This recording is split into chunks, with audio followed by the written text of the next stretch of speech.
Jumat udah jam 2 pengajian malam amat ini ya. Jam 2.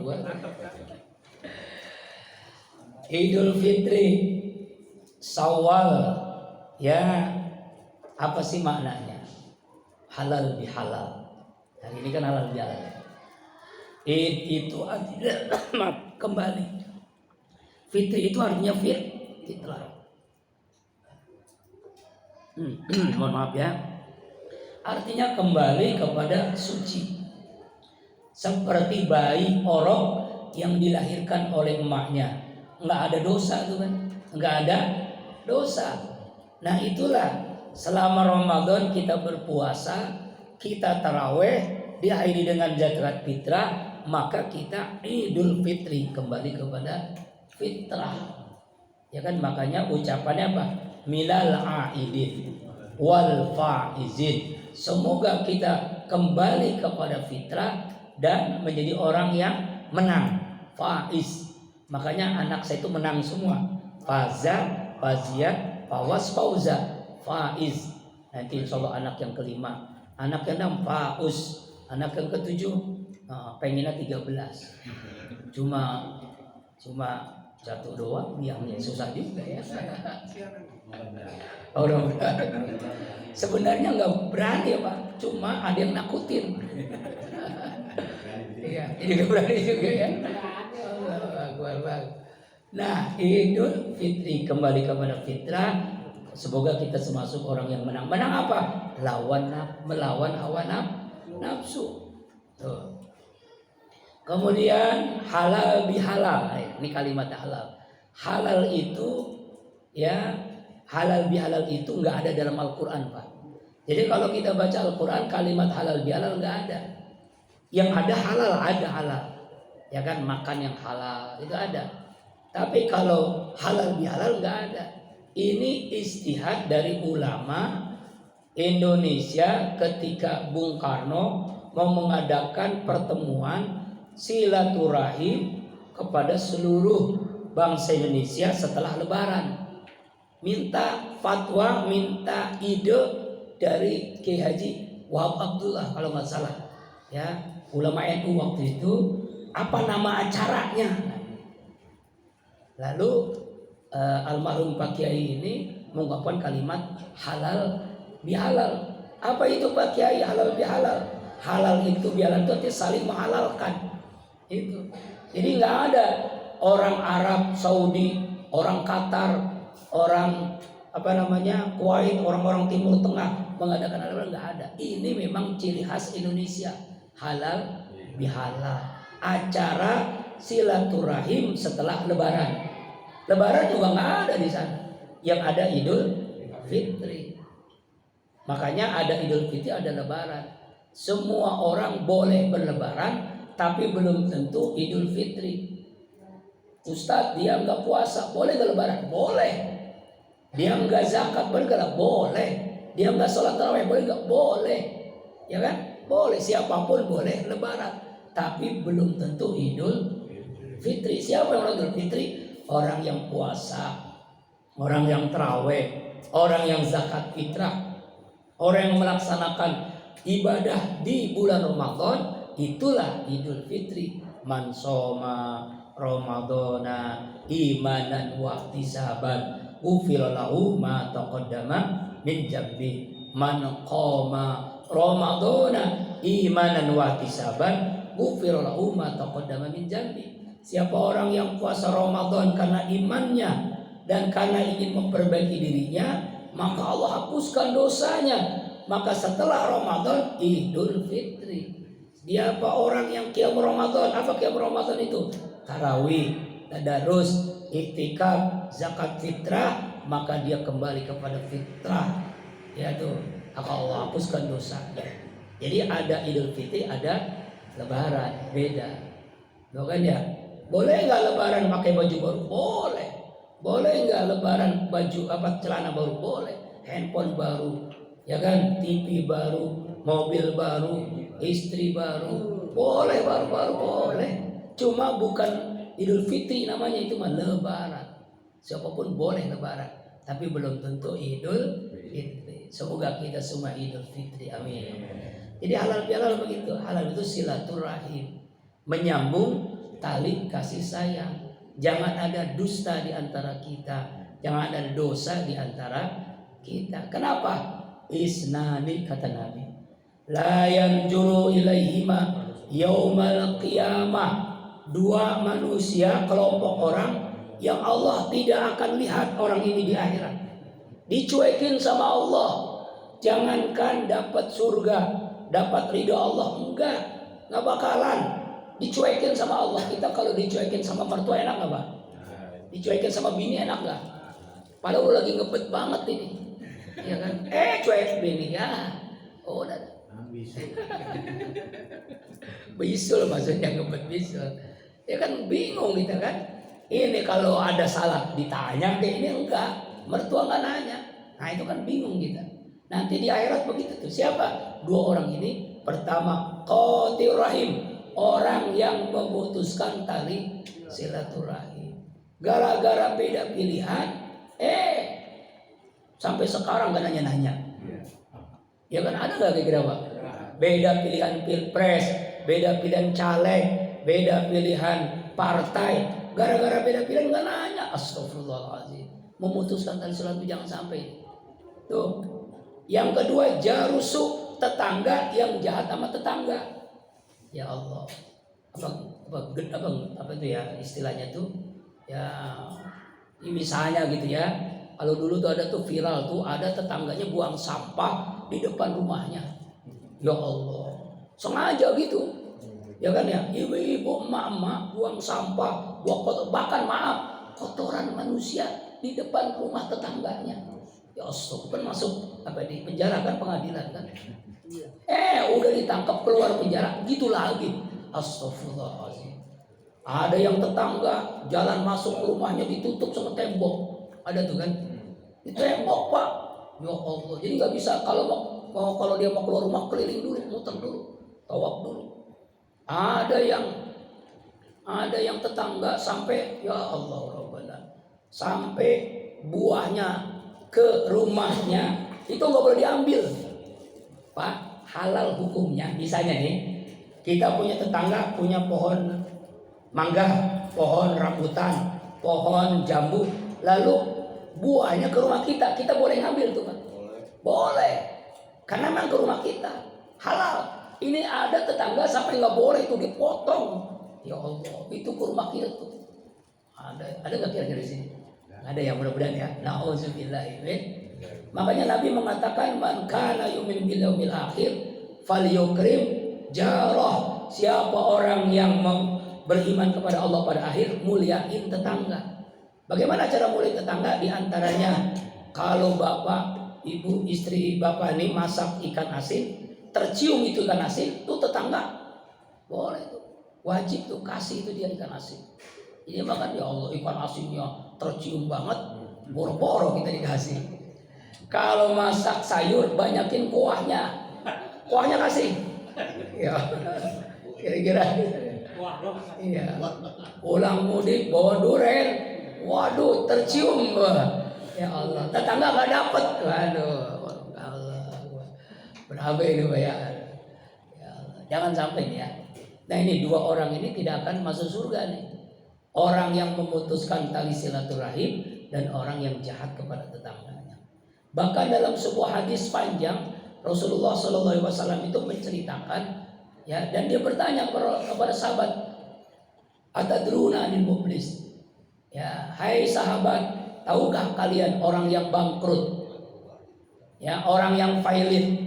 Lalu ada sahabat yang awalnya nggak mau jawab, tapi ada di pojokan yang lagi tidur. Jawab dia. Ya. Apa kata Nabi? Apa kata sahabat tadi? Al-muflisu fina man lam dirhama wala mata. Orang yang bangkrut, orang yang failing adalah orang yang gak punya duit, orang yang gak punya uang, orang yang punya harta. Itu kata sahabat tadi. Emang begitu kira-kira ya? Ya kan, apalagi habis lebaran nih, kondangan udah mulai ada, pengajian udah mulai, uang habis dikasih kemarin ya. Iya, kembali fitri, bukan kembali fitrah. Jalan-jalan kemana-mana di gampang banget gitu. Berapa bayar tuh? 200.000. Ya, listrik musola 300.000, berat banget ya. Jalan-jalan tuh ya. Ya Allah dibela-belain kan, nggak apa-apa itu mah hak bapak kan. Tapi habis uang itu kan, bangkrut kan. Ya emang orang punya duit dengan orang nggak punya duit, jangan gaya hidupnya, gaya jalannya beda. Coba dah, orang habis gajian tuh dengan orang. Ya, kalau kita mau nggak punya gajian ya, nah, orang nggak gajian beda apa jalannya pak. Allah Akbar. Allah Akbar ya. Kata Nabi bukan.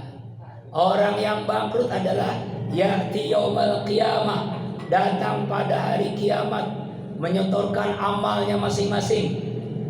Tuhan Allah, ini pahala salat saya, ini pahala sedekah saya, pahala zakat infak saya, pahala haji umrah saya, pahala tarawih, pahala tadarus, pahala i'tikaf. Oh, hebat nih orang ini kan, banyak kan pahalanya banyak, hebat nih. Mau ke surga selangkah lagi nih, pintunya udah di depan. Ada yang protes. Ya Rabb, ya Allah, si fulan ini memang rajin sholat, rajin puasa, tapi ketika di Parung Kulon, di RT 03 dulu, saya dizolimi, saya disakiti, hati saya sakit, masuk ke ubun-ubun. Gara-gara omongan dia, gara-gara perilaku dia. Saya mohon keadilanmu ya Allah. Apa kata Allah? Seluruh pahala sholatmu, seluruh pahala puasamu, infakmu, zikirmu, baca Quranmu, haji umrahmu untuk orang yang kau sakiti itu. Bukan hanya itu, orang yang kau sakiti itu pernah berzina, mungkin pernah mabok, pernah berbuat dosa, dosanya untukmu. Nah ini orang yang bangkrut, ibadahnya rajin masuk neraka. Kenapa? Karena pahalanya untuk orang yang disakiti. Tuh, orang yang disakiti dosanya untuk orang yang iya itu hati itu. Makanya hati-hati Pak. Nah, Lebaran, Syawal, halal bihalal adalah bagaimana kita jangan sampai ada dusta di antara kita. Ya, ini nih Pak, ini saya mah terus terang aja nih. Ini kan mantan anggota ketua pengajian nih, setelah lengser nggak kelihatan di musola. Ya, iya gitu. Kelihatannya pas waktu yatim. Ini sampai sekarang nggak lihat nih pengajian, nggak ada nih. Ini mungkin nih teman-teman semuanya nih ya. Mungkin kalau ada yang salah ya harus datengin kali ya, rame-rame kali gitu. Atau gimana caranya supaya gabung lagi begitu. Hanya jangan gara-gara ego sedikit, salah sedikit, akhirnya silaturahim terputus, gitu ya. Nah, yang lebih tua kali kalau saya mah takut tersinggung juga, gitu ya. Takutnya begitu, datengin atau gimana, atau WA atau bagaimana, supaya gabung lagi sama kita, begitu. Gara-gara nggak jadi ketua pengajian nggak ngaji lagi, nggak ke musola lagi kan, sangat naif gitu ya. Nah, ini silaturahim terputus nanti. Khawatir seperti itu hadis tadi itu. Orang yang bangkrut adalah orang yang hebat hubungan kepada Allah, tapi rusak hubungan sesama kita. Ya kan biasa kita nih kan, alhamdulillah saya lihat-lihat di grup WA, kalau ada yang sakit langsung datang. Nah ini kan ya, nah, ini sakitnya bukan sakit jasmani ini kan ya, sakit rohani kan. Ya mungkin dia sakit pikiran gitu ya mungkin didatangin kali Pak RT atau Pak RW atau untuk ketua pengajian atau siapa begitu, supaya silaturahim jangan terputus begitu. Jadi khawatir kita tuh gara-gara hal yang kecil tadi masuk neraka Pak.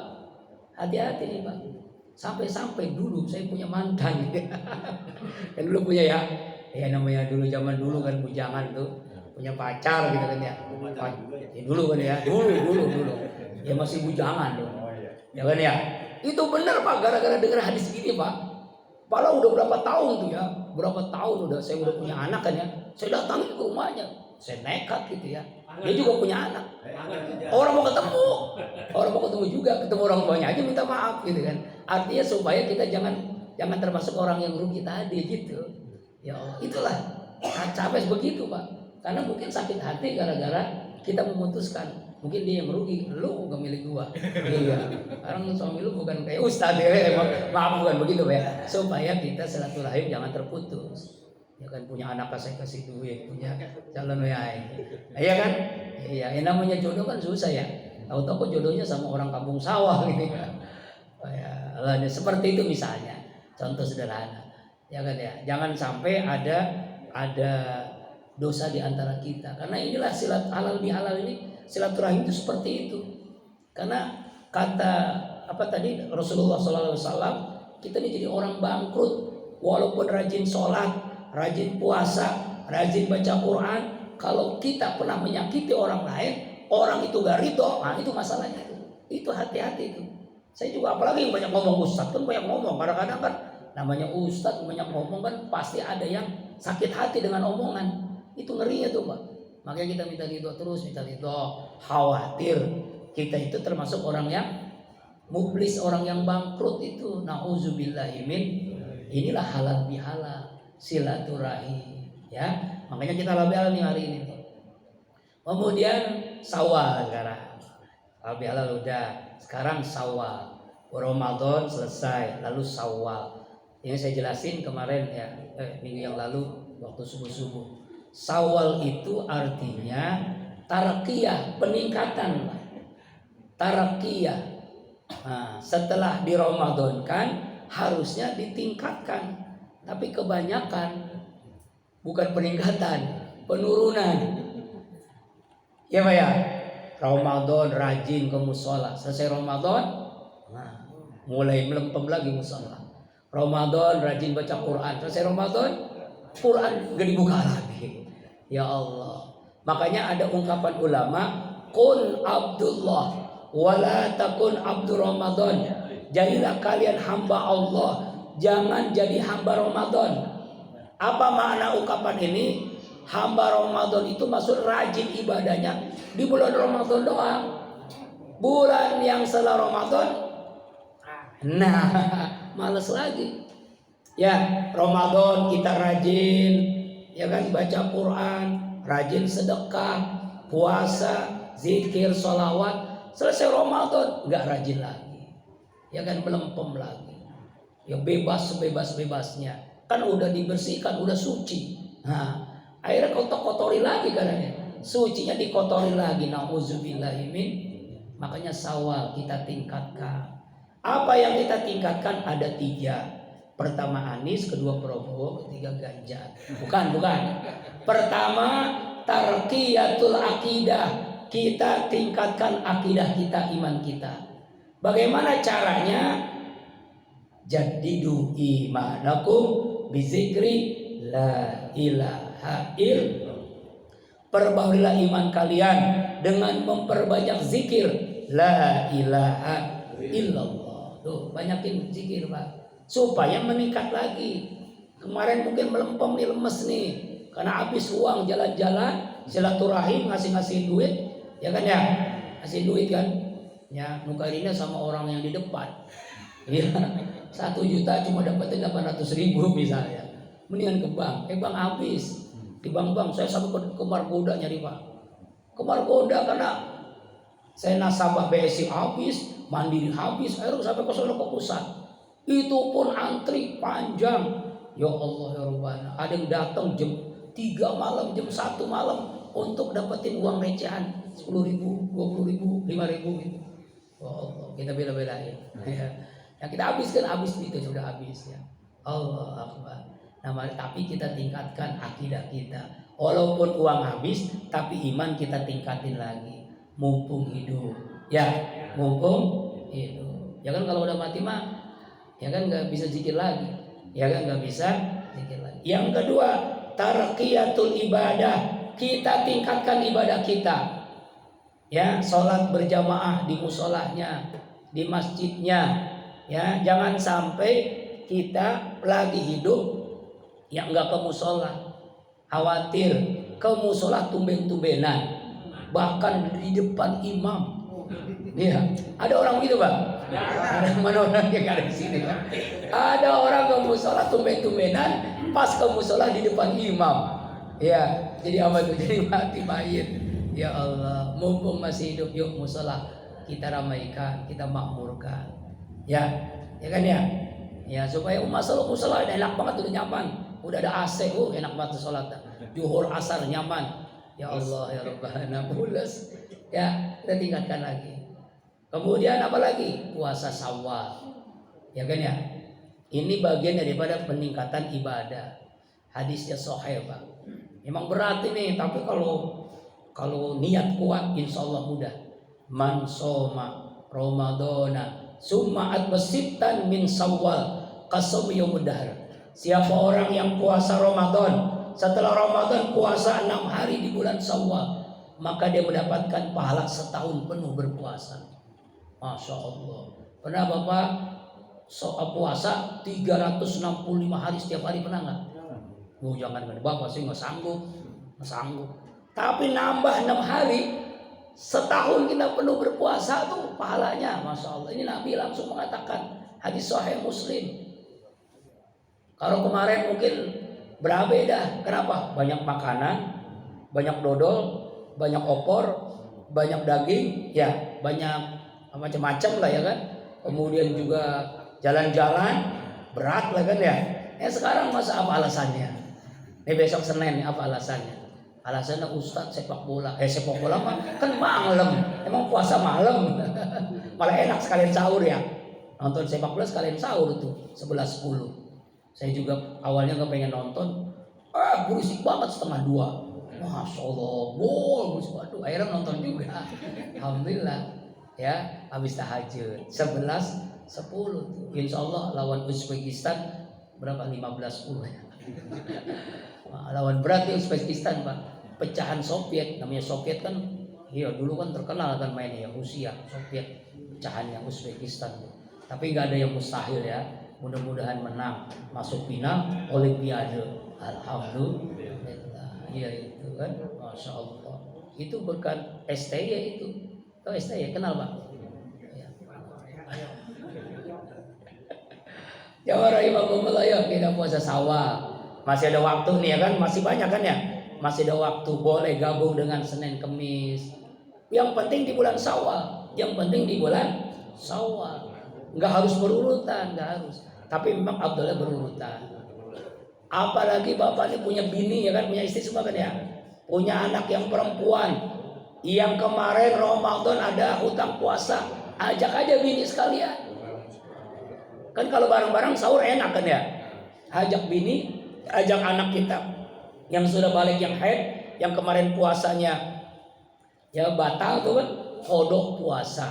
Kalau dia niat qodok, kalau kita niat Syawal. Tetapi kalau ibu-ibu yang puasa qodok di bulan Syawal dapat double pahala, Pak. Yaitu pahala qodok dan pahala Syawal. Bahkan kalau dilaksanakan hari Senin, pahalanya 3. Qodok hari Senin dan bulan Syawal. Tapi nyata tetap qodok karena qodok itu wajib. Itu kelebihannya ibu-ibu. Jadi kalau Bapak pengen qodok, kemarin Ramadan ya, mencret. Ya Pak ya. Nah, itu Syawal artinya peningkatan iman, peningkatan ibadah, peningkatan akhlak. Ya Pak ya, inilah bulan Syawal. Jangan sampai semangat Ramadan luntur. Sepak bola menang gara-gara latihan. Kalau nggak latihan nggak mungkin menang. Ya Pak ya. Ramadan bulan latihan. Kelihatannya ini nanti nih menangnya di sini. Di Syawal, di Dzulqa'dah, di Dzulhijjah terus sampai. Apalagi sebentar lagi kita Idul Kurban. Ini nih, saya masih punya utang nih, belum bayar sepeser pun. Ya tapi insya Allah ya rezeki Allah berikan kemudahan. Karena niatnya dulu, kalau niatnya kita kuat, insya Allah Allah kasih rezeki untuk berkurban. Insya Allah kurban sapi atau kambing, jangan sampai korban perasaan. Allah Akbar. Bagi sekarang ini kan ya penyakit udah musim-musiman nih, karena katanya sekarang katanya disebut musim penyakit. Ada DBD, ada apa macam-macam penyakit ini ya. Orang sedikit-sedikit sakit. Nah sekarang kita jaga kesehatan. Ya Pak ya. Insya Allah orang puasa itu sehat. Jadi nggak ada gara-gara puasa itu sakit. Sumu tasihu. Puasalah kamu akan sehat. Jadi mudah-mudahan dengan kita puasa Syawal kita sehat. Setelah Ramadan sehat dibersihkan, lalu semakin sehat dengan puasa Syawal. Ya kan Pak ya. Jadi nggak ada orang gara-gara puasa itu sakit. bukan karena puasa, tapi gara-gara hal yang lain. Apakah karena makanan, minuman, atau karena kurang istirahat, atau karena yang lainnya, ada virus yang masuk. Ya kan sekarang rentan banget nih penyakit nih. Ya, kalau zaman dulu orang-orang tua kita tuh sehat-sehat. Kenapa? Makanannya sehat-sehat. Kalau sekarang makannya instan-instan, mie instan, ya kemudian makanan yang instan-instan. Itu kan Buya Mufasir Pak, umurnya udah berapa tuh? Tapi sehat banget, giginya bagus, gak ada kayak kita ompong. Bagus, bersih, putih. Kenapa? Karena dia makan itu dari yang dia tanam, dia minum dari yang di sumur dia. Berarti dia kalau kondangan gak makan gak minum berarti ya kan? Lah iya, saking ikhtiyat ya begitu. Tapi kalau tingkatan dia mah susah dah. Kalau kita mah gak mungkin nyamai ya. Paling tidak kita jaga kesehatan. Ya kan, karena rentan penyakit yang luar biasa saat-saat ini, kita jaga dengan apa? Ya hidup yang sehat. Sebagaimana Rasulullah SAW hidupnya sehat. Beliau sakit pernah, tapi sakit gara-gara ada yang jahat, disantet, makanya turun surah Al-Falaq An-Nas. Kenapa Rasulullah sehat? Karena Rasulullah setiap malam bangun jam 2, jam 3 sholat tahajud. Kalau kita alhamdulillah bangun jam 1 sepak bola. Ya Pak ya, kita bangun sholat tahajud itu jadi sehat. Ya makanya kalau Bapak datang ke Majelis Zikir Qalbun Salim, saya sengaja bikin besar tuh spanduk. Sebelah kanan, sebelah kiri 7 sunnah Rasulullah, sebelah kanan 7 sunnah surah apa namanya yang diamalkan, amalan 7 surah. Ini yang disebut Kiai Haji Abdul Syukur, namanya Gen Z, generasi tinggi, generasi zikir 77, 7 sunnah Nabi, 7 surah harian, 7 surah amalan, 7 sunnah Nabi itu tahajud. Orang tahajud itu sehat, Pak. Orang bangun malam-malam ya kan, bangun mandi tahajud sehat tuh. Apalagi yang kedua baca Quran. Orang yang baca Quran itu sehat, ya rohaninya sehat. Yang ketiga masjid, musola, selalu berjamaah ke musola. Ya kan tadi subuh ya saya jelasin keistimewaan sholat subuh berjamaah. Dapat doa malaikat, doanya diaminkan oleh para malaikat. Ya, dapat doa Rasulullah SAW. Makanya alhamdulillah kalau musola Ridho itu setiap subuh penuh sampai keluar dulu. Ya. Kemudian apalagi sholat duha, rezeki. Orang yang sholat duha itu rezekinya mudah lah rezeki, ada aja rezekinya. Minimal 4 rakaat Pak, apalagi sampai 12 rakaat. Apalagi sekarang kan orang ini mudah tergiur oleh pinjaman pinjol. Gak usah lah Pak ya. Coba dah kita dawamkan duha, maka rezeki lancar. Tapi setiap hari duha, insya Allah. Kemudian sedekah. Nah, sedekah juga setiap hari. Sedekah itu kunci lancar rezeki. Tuh mau subuh kita kotak amal di musola kita masuki. Gak apa-apa 1000 doang juga gak apa-apa. Yang penting istiqomah sedekah. Ya nggak punya duit, ya senyum aja sedekah. Nggak punya duit juga, cium aja bini. Itu juga sedekah. Ya alhamdulillah setiap hari saya mencium bini. Kenapa? Karena pengen sedekah, nggak punya duit. Ya kemudian terakhir istighfar, itu 7 sunnah Nabi. Ya yang terakhir wudu ya 7 sunnah Nabi. Kemudian 7 surah, Yasin, Ar-Rahman, Waqiah, Al-Muluk, Al-Muzammil, surah Jin, surah Al-Fajr, itu 7 surah. Nah, itu yang dibaca sebelum zikir akbar setelah sholat subuh di Qalbun Salim tanggal 12. Rutin tuh. Kalau almarhum Satim itu setiap hari amalin itu 77 itu diamalin setiap hari. Masya Allah. Makanya sehat walafiat berkah. Tapi kan Allah takdirkan umurnya ya pendek. Ya karena Allah lebih sayang. Kalau umur kan bukan masalah sehat walafiat. Orang yang sehat bisa duluan mati, orang yang sakit bisa belakangan mati. Ya kan ya. Sama ustadz sama jamaah. Yang duluan itu bisa jamaah, bisa ustadz. Kayaknya nih kelihatannya wajah-wajahnya ustadznya belakangan mati. Kalau jamaah biasanya duluan. Kalau Pak RW kayaknya duluan. Ya. Kalau ustadz belakangan, sebab kalau ustadz duluan berapa nanti? Iya, nggak didoain maksudnya. Ya Pak ya. Mudah-mudahan kita semua panjang umur, amin. Setelah fiat. Inilah Idul Fitri, ya halal bihalal dan Syawal. Semoga kita bisa amalkan kajian perdana ini. Semangat terus ngaji kita. semangat ngaji supaya tambah berkah hidup kita dunia akhirat. Yakinilah kalau hidup berkah rezeki melimpah, kalau hidup berkah keluarga sakinah, kalau hidup berkah wafat husnul khatimah. Insya Allah kalau hidup berkah kita semua bisa ke Mekah, ya kan, bisa beli tanah, bisa dapat istri lagi yang solehah. Bi barakati wa karomati al-Fatihah.